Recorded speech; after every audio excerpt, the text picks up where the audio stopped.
Hey now guys, good evening. Just finished volume 18, Fall from Grace. Wow, guys. I mean, it's okay, so Chichester, DG Chichester is getting better. Um, Not really by much, but I think he's shaking off that whole thing that irritates me where he's using so many big words and letters to show us, the readers, how great, how pulpy, how noirish Daredevil can be, and just simply tell a decent enough story um, with Daredevil. So Fall from Grace is volume 18, which contains two really big storylines. Number one was Fall from Grace, the second one being Tree of Knowledge. These were like epic storylines. The first one, Fall from Grace, basically has, well, Daredevil gets the gray armored costume, which I'm kind of over. I don't know how you guys feel. Let me know what you guys think in the comments. But this costume, this is what he gets. Um, and you know, it is what it is. They're just trying to bring Daredevil more more of that 90s pizzazz.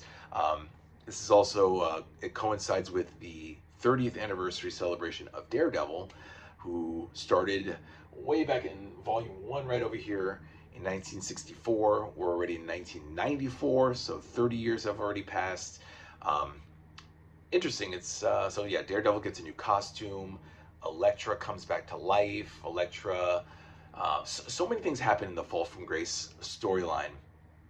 I mean, um, there's this virus called About Face, which was kind of weird. The whole story was weird. It was created from the brain of a telepath, and this dude's girlfriend is that telepath that belongs to her. Her name is Teresa, and the guy Eddie is has the virus, and he escapes, and everyone's trying to find him and kill him, or at least capture him to find out where the vial, the about face vial is.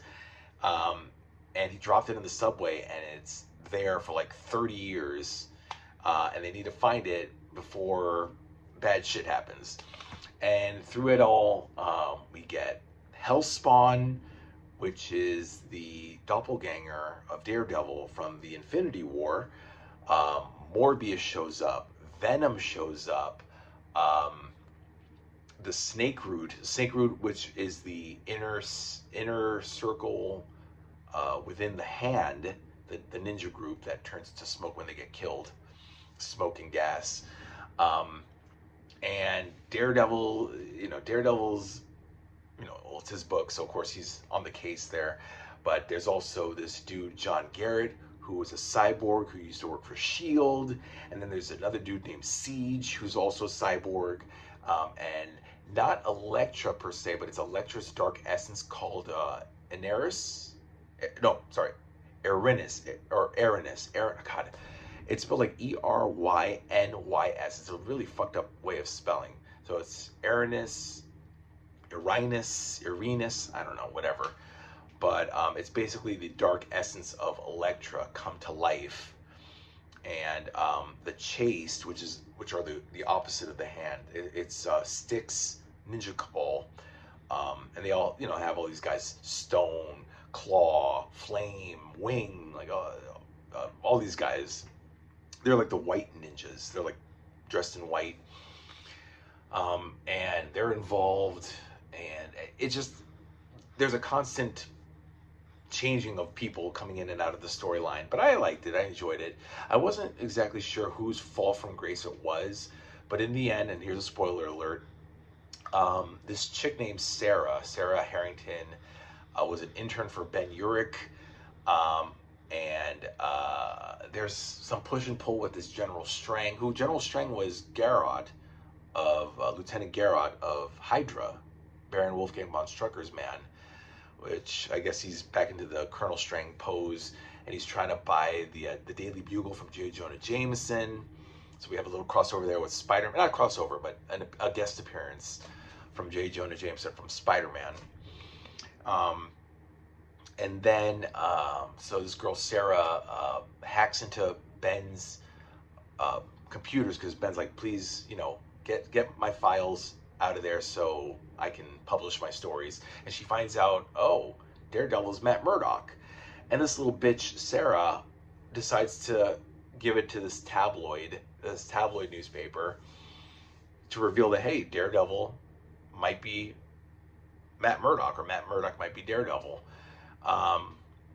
And of course, Daredevil, in the midst of all this happening with the about-face virus, with Snakeroot, with all these appearances by Morbius and Venom and everybody, then there's this storyline. And then also Karen Page is dealing with these pornographers. She's now a crusader against pornography because she did porn. So then Matt eventually has to fake his death. The Hellspawn finds the about-face virus, and he becomes human. He becomes like Matt Murdock because he's the doppelganger. But he still has his horns. So in order to trick everybody into not thinking Daredevil and Matt Murdock are the same person, they have to fake. Matt fakes his own death by saying, "Oh yeah, I'm gone." Hellspawn's posing as Matt Murdock, and everyone thinks he's dead. Karen thinks he's dead. Foggy thinks he's dead. All the superheroes think he's dead. So now he's gray and armored, and Red Daredevil's gone, and they think this is a new guy, which kind of makes me wonder. So then everyone probably knew or suspected that Matt Murdock was the Red Daredevil, because everyone's now saying, "Oh, you're not Daredevil. You weren't the Red Daredevil. I don't know who you are." But everyone's so sure that this is not Matt Murdock or the same Daredevil. Like, Daredevil couldn't possibly change his costume. I mean, he could. It's the 90s now. Maybe he just wanted to upgrade his... Okay, so maybe everyone now thinks Matt Murdock is not Daredevil, but Daredevil is still Daredevil. So why would everybody just assume somebody else is now Daredevil? Doesn't make a whole lot of sense. Again, D.G. Chichester... I think he got confused by his own writing, guys. Trust me, when you read this storyline, Fall from Grace, which just came out recently, a few weeks ago, I think last month or something, you'll read it, guys, and you'll see it's a lot. You know what? I think they should have done like a novelization like this. Like, give me 1 second. So like, this is Resident Evil, right? This is a novelization based on the video game of Resident Evil. I'm not going off on a tangent here, guys, but just go with me. I feel like Fall from Grace, as written by D.G. Chichester, I hate saying this guy's name, D.G. Chichester, should have made a novelization of Daredevil rather than put it in comic book form. Just my opinion. This is the problem I have with Chichester, is that he chose the wrong format, the wrong medium to tell these stories. He's a decent enough writer, but not for comic books. Just my opinion. Like a novelization, little novella or novel, maybe. But so that's Fall from Grace. Now everyone thinks Matt Murdock is dead, and there's someone else posing as Daredevil. Whatever. And then we move on into, and that's actually from 319, which is the prologue, and then 320 to 325, which is a double-sized issue. Then we have the annual number 10, which is a continuation of, Elektra has come back. She's been kicked out of the chaste order because they fear she has her dark essence within her. So they're like, no, we can't have any evil, no bad juju amongst our cabal, our order. Then we have the annual 10, which was, they fight this dude named Ghostmaker, who's resurrected by the Snakeroot to go after Shang-Chi, Master Kung Fu. And Shang-Chi is tasked, Ghostmaker is tasked by Snakeroot to find and kill Daredevil and Elektra. Nick Fury of S.H.I.E.L.D. asks Shang-Chi to go get Elektra so that she can become a S.H.I.E.L.D. operative. And Shang-Chi has a vendetta against Ghostmaker. You guys with me? You guys with me so far? Does that make sense? And this is not written by Chichester. This is actually written by Gregory Wright, who, since Annual 5, has been writing these annuals. So he was like from Annuals 5 to 10, wrote all these stories. So if you have a problem with that, guys, take it up with Greg Wright. and pretty much it's just everyone's chasing each other's tail. That's pretty much it. And then there's a backup story of Black Widow, which I actually read in the her volume 2, Black Widow's volume 2, The Coldest War. Actually, this side, right here, right up here. So that's annual 10, and then we have the Tree of Knowledge storyline from 326 all the way to 332. Oddly enough, they say it's a 5-parter, but it's really 7 parts. There's like 6 major parts and then 1 interlude, but it's basically 7 parts because it's all Tree of Knowledge. So 6 parts plus an interlude, but it's pretty much 7 parts total. And yeah, Hydra, Baron Strucker is back. And this is the interesting thing. This is now Marvel's attempt, or the writer's attempt, to address technology, the internet, the information superhighway, which was a really big thing in the 90s, guys. For those of you who weren't alive, around like 93, 94, the internet took hold of everything, and people were just blown away by the information that you could get right at your fingertips. I was rather late to the party with technology myself. I didn't discover the internet until like 1995 or 96 when I was like in school, but that's another story. And so it's basically Daredevil and Captain America, and also like with Fall from Grace, a lot of people appear. Like Gambit from the X-Men appears in issue 330. Who else? Somebody also made an appearance. I forget, but somebody helps. You know, Gambit didn't really do much. He just gave Daredevil an information to get where the it was pretty pivotal. Like they found out where the system crash are like these technological terrorists posing as this terrorist group called, what were they called? Oh shit, I forgot the name. I just read it and I just forgot it. But the group is called System Crash, and they work for Hydra, Baron von Strucker, and they just want to get at technology, get at the country of America, and of course the world and the city of New York by technology. And everybody's all, you know, there's a chick named Infomorph, there's a robot named Steel Collar, there's this guy and that guy, and everybody has like a cybernetic technological power, and it's weird, it's wacky. But Captain America helps Daredevil, and Daredevil's wearing that gray armored costume. I really don't know what the results really, like what the story really amounted to. Not really much.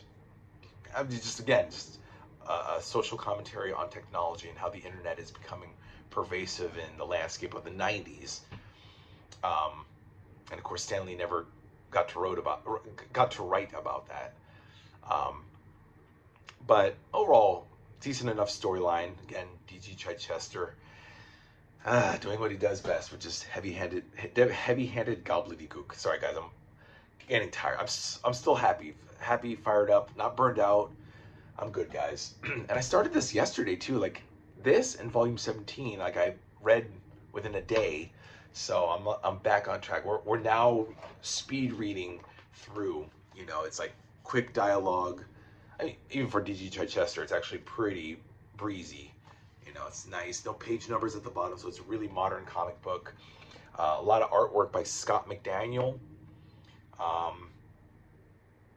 Yeah, pretty much Chichester and McDaniel are the writer penciler team. All right, guys. So we are nearing close to the end. Just 3 more volumes left, guys. Right here is the next one, guys. Root of Evil. Also recently came out, I think back in August, so like 2 months ago this came out. This is the first print, by the way, guys. This is the one that was made by the dreaded Quad Graphics, and it has like horrible glue here. I mean, it looks fine. I mean, but yeah, the spine and everything looks really fucked up here. This was like a big problem because Quad just made inferior copies of their books, and I got it. So yeah, first print right here. I'm gonna read it starting tomorrow. God, oh my God, this is like horrible. Like over here, it's like thick. It almost feels like the book could fall out at any minute. Like the pages could just drop out of the book. But yeah, I decided I'm just gonna get it not worry about the second print. So this is the next one, guys. Root of Evil, covering 1994 to 1995, and issues 333 to 344, and Elektra, Root of Evil 1 to 4. So we got a little mini series here involving Elektra. That's where Root of Evil comes from, the Elektra series. Oh, look at that. It looks like we're getting the yellow and red costume back. Oh no, I think this is the one where this is a bad Daredevil, probably a Bullseye again. So that's the back cover there, guys. Volume 19. After this, we'll have 2 left, guys. Purgatory, Paradise, and Widow's Kiss, and then we are done with Daredevil. We just gotta wait for volumes 8 through 11, which are the Frank Miller run. Come on, Marvel, give it to us. All right, guys, that's it. Nice, easy peasy review. It was pretty good. Again, Chester's chilling out with the big, voluminous words, and he's, less noir, more superheroics. So let me know what you guys think in the comments down below. Let me know what you're excited about, what you're reading. I want to hear it all, guys. Thank you for your support, and as always, I'll see you next time. Bye.